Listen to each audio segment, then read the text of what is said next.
एक महाराष्ट्र की भक्त थी, उनका नाम है कानोपात्रा। क्या नाम है? पंढरीनाथ जी की भक्त हुई कानोपात्रा। जिसको ठाकुर जी को प्राप्त करना होता है वो कैसे भी कर लेता, और जिसको नहीं करना होता सब व्यवस्थाएं मिलने के बाद भी नहीं करता। कानोपात्रा एक वैश्या की पुत्री थी। इनकी माताजी का नाम श्यामा, नगर वैश्या थी। जब कानों का जन्म हुआ तो मां के मन में आया कि जो कलंक मुझ पर लगा है वो कलंक कभी मेरी पुत्री पर ना लगे, और इस कलंक के कारण मेरी पुत्री को कोई कष्ट ना दे, ऐसी विचारधारा उनके चित्त में आ गई। बहुत ध्यान से सुनिएगा। लेकिन कई बार ऐसा नहीं होता। अगर माता पिता दोषी होते हैं तो उनके बालकों को भी उसी दोष में ठहरा दिया जाता है। समाज संसार बहुत खतरनाक है बंधुओं। इन लोगों को चाय के साथ चर्चा करना बहुत अच्छा लगता है, और उस चर्चा का विषय कई बार आप भी बन जाते हैं।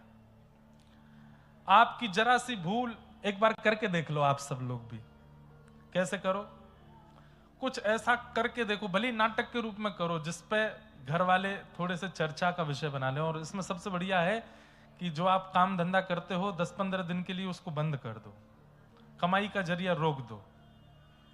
कुछ ऐसा करो, फिर देखो चाय की चर्चा पर आप बिस्कुट से ज्यादा आप खाए जाओगे।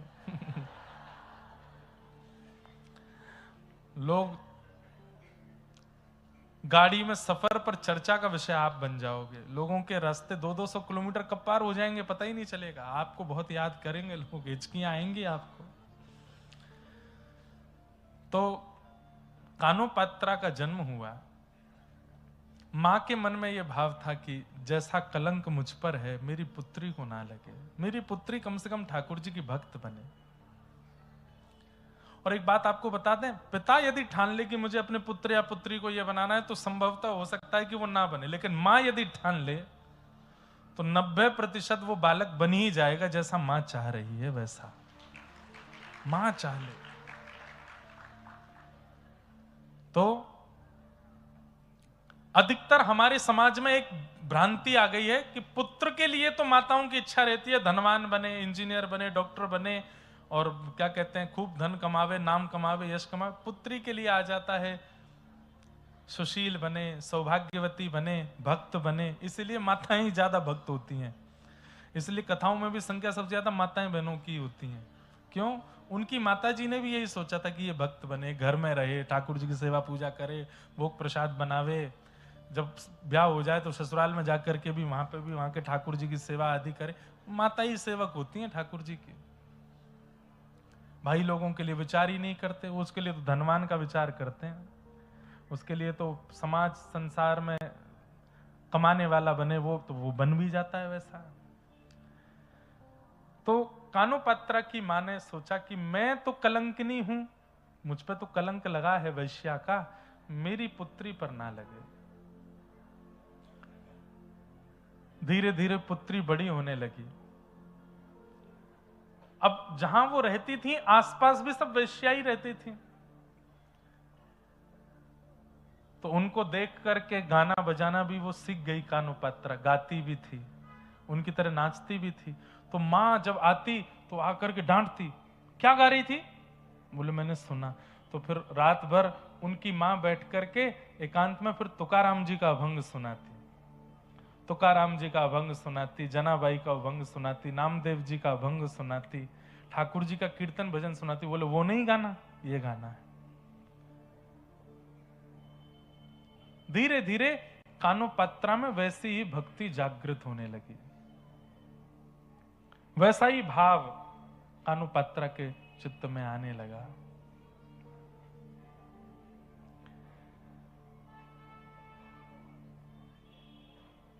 मंदिर जाने की इच्छा करती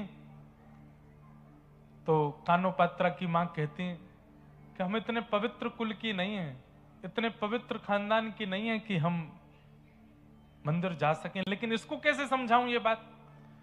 मंदिर जाएंगे तो कोई रोकेगा, टोकेगा, हमें नहीं जाने देगा।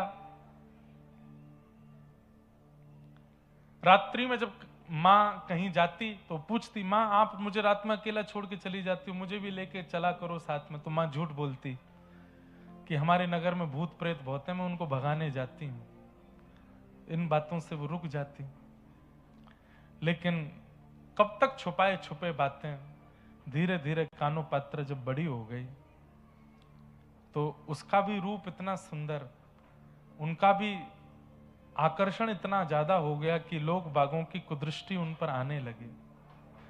अब नगर में चर्चे होने लगे, कानो पात्रा बहुत सुंदर है और उससे मिलना है, उसके साथ रहना है, उससे बात करनी है, ऐसी सब चर्चाएं जब मां सुनती तो उसको इतनी घबराहट होती कि मेरी बच्ची इन सब चीजों से दूर रहे।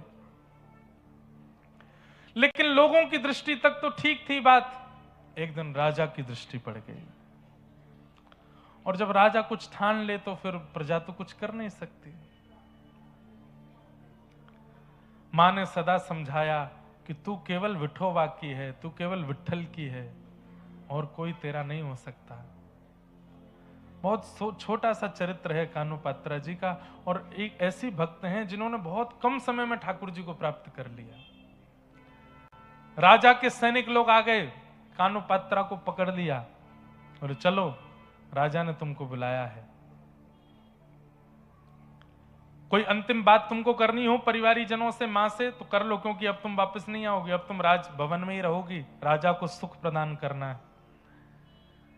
तो कानो पात्रा से जब पूछा गया कि तुम्हारा अंतिम इच्छा कुछ हो तो बताओ, तो उसने कहा मैंने जीवन भर विठोबा के कीर्तन सुने हैं, जीवन भर विठोबा का केवल नाम सुना है, दर्शन नहीं किया। एक बार मंदिर में आज्ञा लेकर के पुजारियों से कह, आप तो राजा के सैनिक हैं, आप तो जो चाहे कर सकते हो, जब राजा मुझे बुला ही रहे हैं तो राजा केवल एक प्रस्ताव दे दें, मुझे एक बार विठोबा को देखना है, उनको देख के मैं आ जाऊं। तो मंदिर में प्रवेश वर्जित था, वैश्या की पुत्री है, लेकिन राजा ने आज्ञा कर दी, बोले नहीं इसको दर्शन कराओ, उसके बाद ये हमारी सेवा में रहेगी। तो पुजारी आदियों ने भी फिर आज्ञा दे दी, मंदिर के द्वार खोल दिए और कानो पात्रा गई है। पहली बार विठोबा के सामने कमर पर हाथ धरे ठाकुर जी को आज तक केवल सुना है, लेकिन आज जैसे ही देखा सन्मुख गई, जाकर के कानो पात्रा के नेत्र सजल हो गए और सजल नेत्रों से ठाकुर जी से कहती है कि नाथ,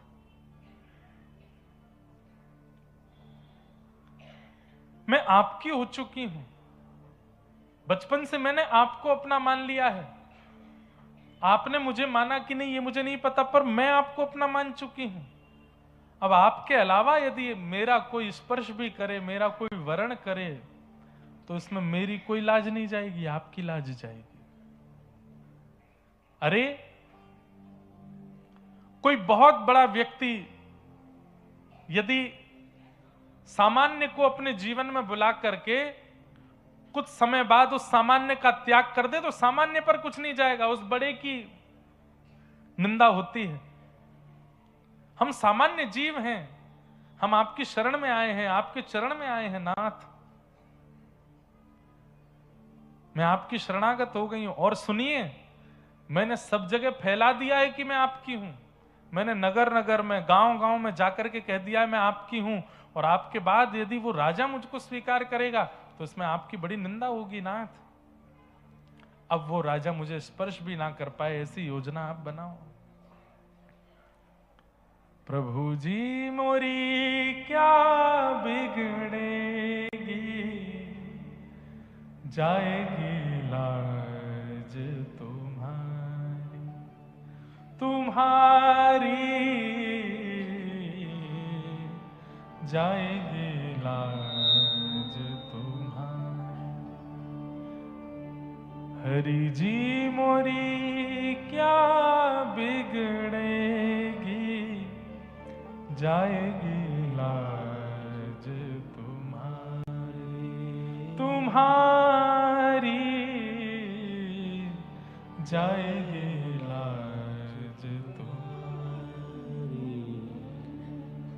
मोपति पाँच पाँच के तुम पति सो पति काहे बिसारे। भीष्म द्रोण और कर्ण दुशासन इन मोरी लाज बिगाड़ी।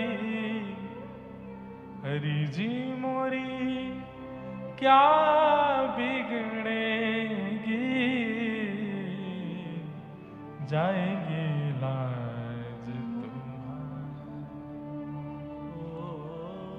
जाएगी लाज तुम्हारी। सूरदास पाछे पछतई हो, आप पीछे पछताओगे जब जब जब मोहे देख उघारी। वैसे तो द्रौपदी के चीर हरण के प्रसंग का पद है, परंतु हर भक्त ठाकुर जी से कह सकता है कि नाथ, यदि ये संसार मुझे अपने चंगुल में फंसा रहा है तो इसमें मेरा कुछ नहीं जाएगा। मैं तो अपने आप को आपके सन्मुख अर्पित कर चुका हूं, अपने आप को आपके हवाले कर चुका हूं।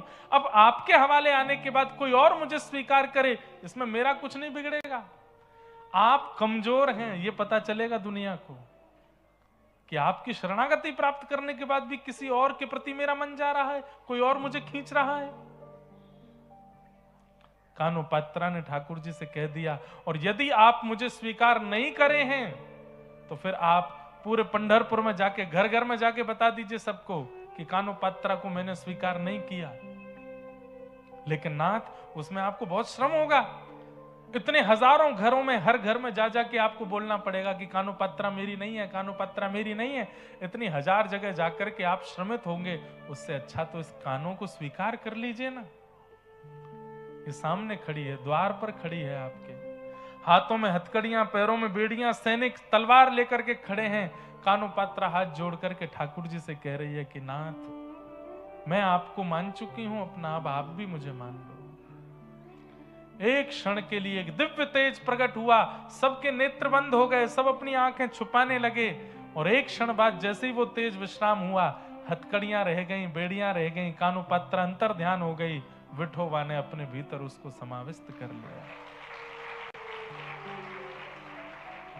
अंतर ध्यान हो गई, तन पड़ा रह गया वहीं पर और विलीन हो गई ठाकुर जी में।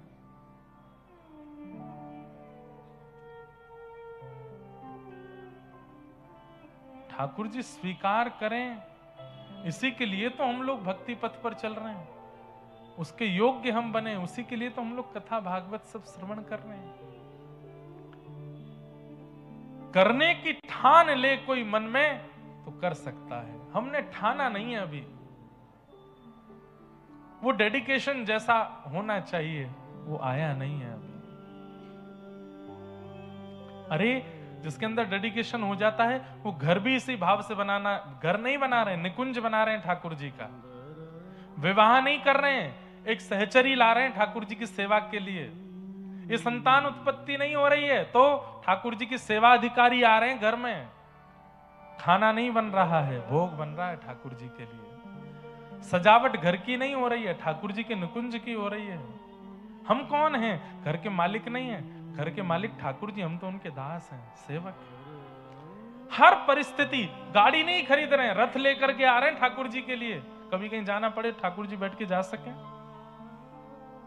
हर व्यवस्था ठाकुर जी के संबंध की हो जाए हमारे जीवन में, तभी हमारा जीवन सार्थक है। बाकी दो जगह पैर रखे रहो, भक्ति भी कर लो, संसार को भी स्वीकार कर लो, उससे कुछ नहीं मिलने वाला।